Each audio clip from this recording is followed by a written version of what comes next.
안녕하세요. 사연살롱이에요. 오늘의 사연입니다. 얼마 전부터 바뀐 나의 인생을 얘기해보려 합니다. 올해 32살의 미혼 총각입니다.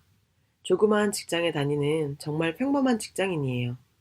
부모님과 형제로는 저 형님 누님 삼형제입니다. 형님은 결혼해서 분가 중이고 누님도 결혼해서 살고 있고 집에는 부모님 그저 그런 대로 살아가고 있었죠. 아버지는 어느 작은 공장의 과장님으로 일하시고 어머니는 가사를 하시고 저는 현재 직장을 다니고 있죠. 제 성격이 워낙 소심한 스타일이라 집에서도 직장에서도 대인관계나 부침성 등은 조금 떨어지는 편이에요. 그리 싹싹한 모습은 아니라 생각됩니다. 군대를 제대하고 줄곧 30살이 될 때까지 변변한 직장 하나 못 갔고 백수로 수년간을 집에서는 눈칫밥 먹었죠. 형제들에게나 친구들에게도 큰 소리 한번 못하고 인생을 허무하게 보내고 있다가 뜻밖의 지인의 도움을 받았어요. 현재 직장을 취직해서 2년째 안 잘리고 버티고 있네요. 그나마 백수의 생활에서 탈피할 수 있었습니다. 그런데 잘 버티던 직장에서 안 좋은 일이 생겨서 나와 그 상대방이 징계를 먹고 갑자기 하루아침에 백수의 길로 다시 떨어진 겁니다. 순간 자존심에 퇴직서를 집어던지고 회사를 나서던 발걸음이 왜 그리도 서럽던지 남들 다 일하는 환한 대낮에 딱히 갈 곳도 없고 왠지 바닷가가 보고 싶었습니다. 무작정 해운대 백사장으로 나갔어요. 출렁이는 바닷물을 보니 눈물도 나더군요. 살기 싫어 안 좋은 생각도 했고요. 나는 왜 이렇게 재수가 없는 놈일까? 나는 왜 하는 일이 다 쭉쭉 풀리지 않을까? 하는 잡다한 생각들을 하며 근 2시간 동안 바다만 바라보며 내 자신에게 다그쳤어요. 6시쯤 초저녁이 다가오자 문득 소주 한 잔이 생각났습니다. 소주집을 찾으러 두리번거리는데 복권방 하나가 보이더군요.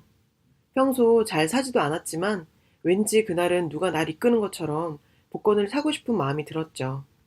지갑을 보니 현금 9만 원이 있었어요. 로또 복권 2만 원치를 샀습니다. 그냥 아무 번호나 막 찍어서 4장을 샀어요. 그리고 복권방을 나와서 포장마차로 향했죠. 혼자서 이런저런 생각을 하며 소주 3병을 마셨습니다. 그리곤 집으로 갔습니다. 집에 들어서서 식구들을 보니 그제서야 더한 걱정거리가 떠오르더라고요. 내일부터 직장도 못 가는데 식구들에게 뭐라고 말을 해야 하나, 어떻게 해야 하나 등등. 다음날 아침 아무런 일도 없는 듯이 그냥 출근 시간에 맞춰 집을 나섰어요. 아침부터 갈 곳은 없지만 그래도 식구들에게 회사를 때려쳤다는 소리는 도저히. 그렇게 이곳저곳을 아무 생각 없이 돌아다니다가 저녁이 되면 집에 돌아가는, 혼자 영화도 보고 게임방도 가고 공원 벤치에서 쉬기도 하고 노숙자가 따로 없었습니다. 그렇게 일단 일주일이 조금 더 지나갔고 밤 8시경에 아버지가 공장에 야근을 하신다고 새벽에 오신다는 전화를 받고 뭉구적거리다가 혼자 집에서 소주를 한잔하고 있었죠. 그나마 직장 생활하면서 집에 생활비로 들인 거 빼고 모아둔 비자금 180여만 원도 직장을 그만두고 돌아다니면서 이리저리 쓰다 보니 20여만 원 남더라고요. 돈 쓸 거 없더군요. 이제 앞으로 어떻게 하나 하는 순간 문득 복권 생각이 났어요. 당첨일이 지나서 번호를 알 수가 없어서 로또 안내 전화를 해봤습니다. 몇 차 1등. 심장이 터지는 줄 알았어요. 제가 산 복권 4장 중에 1등 번호가 있는 게 아니겠습니까? 이게 꿈인지 생신지 볼도 꼬집어보고 수십 번 확인 또 확인해봐도 틀림없는 1등. 컴퓨터를 켰습니다. 당첨금이 궁금했어요. 국민은행 로또 사이트에 들어가서 회차와 번호를 확인해보니 1등이 맞더군요. 당첨금 37억 9,783만 8,200원. 복 많은 사람들만 되는 줄 알았던 로또 1등이 지금 내 손가락에 쥐어져 있었습니다. 순간 머릿속에 5만 가지 일들과 생각이 마치 영화의 필름처럼 흘러가더라고요. 저도 모르게 두 손을 합장하고 누군가에게 기도를 드렸습니다. 감사합니다. 감사합니다. 감사합니다. 37억여 원. 듣도 보다 못한 거액이었죠. 내가 37억을 받을 수 있다는 엄청난 충격. 공장에서 야근하신 아버지, 늘 몸이 아프신 어머니, 한 달 벌어 한 달 먹고 살고 있는 형님, 택시 운전하는 매형을 늘 걱정하는 누님, 날 비웃던 친척들과 친구놈들, 직장 상사놈들, 주위에 돈 좀 있다고 거들먹거리던 놈들, 별별 생각이 다 들더군요. 사람이 역시 돈에 좌우되나 봅니다. 머릿속엔 그저 이제 다 죽었어. 방문도 창문도 다 닫고 혼자서 별별 생각과 두려움과 기대감이 다 들더라고요. 세금을 뺀다고 해도 엄청난 액수일 텐데 이걸로 뭘 할까? 투자할까? 그냥 은행에 넣어둘까? 혼자서 밤새도록 32년 동안 생각도 못한 상상의 나래를 펼쳤습니다. 다음 날 바로 서울 여의도 국민은행 로또 사업부로 향했습니다. 고속버스를 타고 가면서도 별별 생각이 다 들고 혹시나 서울 가다가 버스가 사고라도 나는 거 아닌지 걱정도 되더라고요. 왜 안 되는 놈은 뒤로 넘어져도 코가 깨진다고 하지 않습니까? 이렇게 이제 고생 끝났는데 이거 타서 써보지도 못하고 재수없게 사고 나서 죽는 거 아닌가 하는 그런 잡생각까지. 여의도 로또 사업부에 들어서서도 혹시나 어느 도둑놈이 뒤따라오는 거 아닌지, 잃어버려서 완전 황되는 거 아닌지. 암튼 무슨 비밀 결사대처럼 품 안에 고이고이 숨겨서 가져왔습니다. 누군가의 말처럼 은행 주변에 어려운 사람들이 줄을 서서 복권 당첨된 사람에게 빌붙는다는 말은 다 거짓이었습니다. 아무도 없었어요. 이런저런 조사와 등록, 질문과 사진 촬영 등을 하더니 세금 제외하고 바로 통장에 입금 처리해 주더라고요. 회차 번호와 기타 등등 개인정보 역시 XX 처리할게요. 이해해 주시기 바래요. 저 말고도 광주에서 2명이 더 당첨되어 있다고 하더군요. 총 3명. 3명이 각각 37억의 1등 당첨금을 수령하게 됐다고 얘기해줬어요. 통장에 입금된 수십억 원의 액수를 보니 이제서야 진짜 내가 1등이 된 것이 감이 왔어요. 큰 액수를 통장에 넣고 작은 액수는 현금으로 받아서 뒤도 안 돌아보고 나왔습니다. 거리에 다니는 차들과 사람들과 기타 등등 여러 가지 눈앞에 보이는 모습들이 그렇게 우습게 보일 수가 없었어요. 마치 내가 제일 높은 곳에 혼자 떠있는 듯한 그런 묘한 기분이랄까? 고속버스도 불안해서 그나마 사고율이 적다는 기차를 타고 내려왔습니다. 집에 도착해서 문을 잠그고 몇 번이나 통장을 확인 또 확인, 통장이 다 다를 정도로요.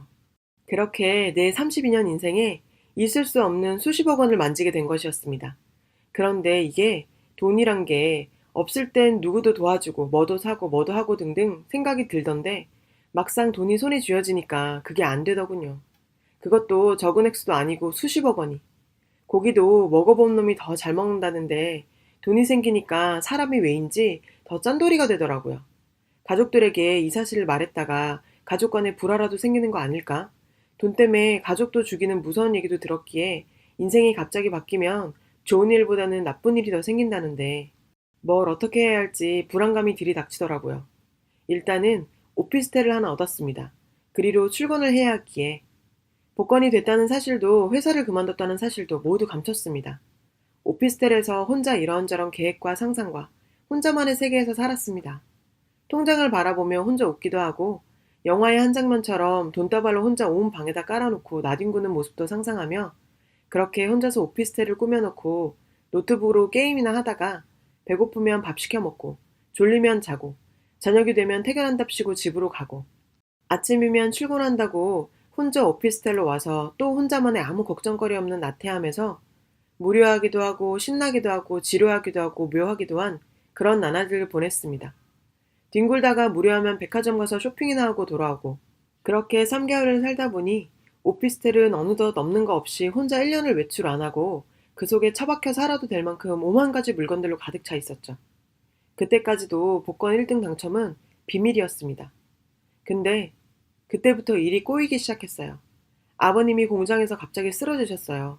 아직 연세에 비해선 그래도 건강하셨는데 병명이 폐암으로 나왔어요. 수술을 하기엔 너무 늦어버린. 저는 지금 미국 아니라 그 어느 나라에 가서도 수술을 할 수 있는 돈이 있는데 아무것도 못합니다. 어이가 없더라고요. 돈 가지고도 안 되는 일이 있다는 걸 들었지만 스스로 처음 알았습니다. 그렇게 암 발병 나고 2개월 만에 아버지가 돌아가셨어요. 아무것도 못한 채로요. 조금 더 살아주시면 내가 이제 효도도 해드리고 행복하게 해드릴 수 있는데 수술도 못할 정도로 갑자기 와전된 폐암이 그저 한스러울 뿐이었습니다. 병원에서 장례를 치르고 나서 집안은 예전같이 그런 분위기가 아니었어요. 이쯤에서 이제 1등 당첨금 얘기하고 그 어떤 조치를 취하려고 할 즈음 새벽 교회 다녀오시다가 어머니가 교통사고로 어이없게 돌아가셨어요. 병원에 급히 도착해보니 벌써 운명하셨더군요. 아버지 돌아가신 지 딱 한 달 만의 일입니다. 아직 운전자도 못 잡았습니다. 뺑소니로 새벽에 증인조차 없었죠. 졸지에 아버지 어머니가 돌아가셨어요. 연이어 닥친 장례식과 여러 가지 복잡한 일들로 정신이 없는데 큰형님이 집 보험 등 대략 4억 5천 정도 되는 부모님 재산을 다 처리하고 혼자서 독차지하려고 하는 상황이 됐어요. 누님이 그런 게 어딨냐면서 요즘은 딸도 상속권이 있다고 여러 차례 다투더니 결국 형님, 누님이 소송을 시작했어요. 그런 상황에서 내가 돈이 있으니 아버님 재산은 형님 드리고 누님은 내가 도와줄 테니 법적 조치를 취하라는 말을 할 수가 없었습니다. 이 정도 재산 가지고도 이 난린데 수십억 원이 있다는 말을 할 경우에 뒷일은 불보듯 뻔한 거죠. 아무것도 못하고 형님, 누님이 지금까지 소송으로 들이 원수가 되어 있습니다. 지금 저는 은행에 대출을 받아 조그만 아파트를 얻었다고 거짓말을 하고 내 신경은 쓰지 말라고 말을 하곤 제 돈으로 아파트를 얻어 살고 있습니다. 돈이 있어도 꾸준히 번 돈은 아니기에 어디에 어떻게 발설을 하기도 투자하기도 도와줄 수도 없는 묘한 상황이 돼버리더라고요. 액수가 너무도 큰 탓도 있었지만 그만큼의 돈을 만져보지도 써보지도 구경도 못한 처지이다 보니 그때서야 사람은 자신이 감당할 만한 돈이 있어야 된다는 말이 이해가 갔어요. 물론 아버지 어머니가 내 복권에 돈 때문에 돌아가신 것은 아니지만 돈이 있어도 이거저거 아무것도 못해보고 돌아가신 부모님을 생각하면 그저 눈물만 납니다.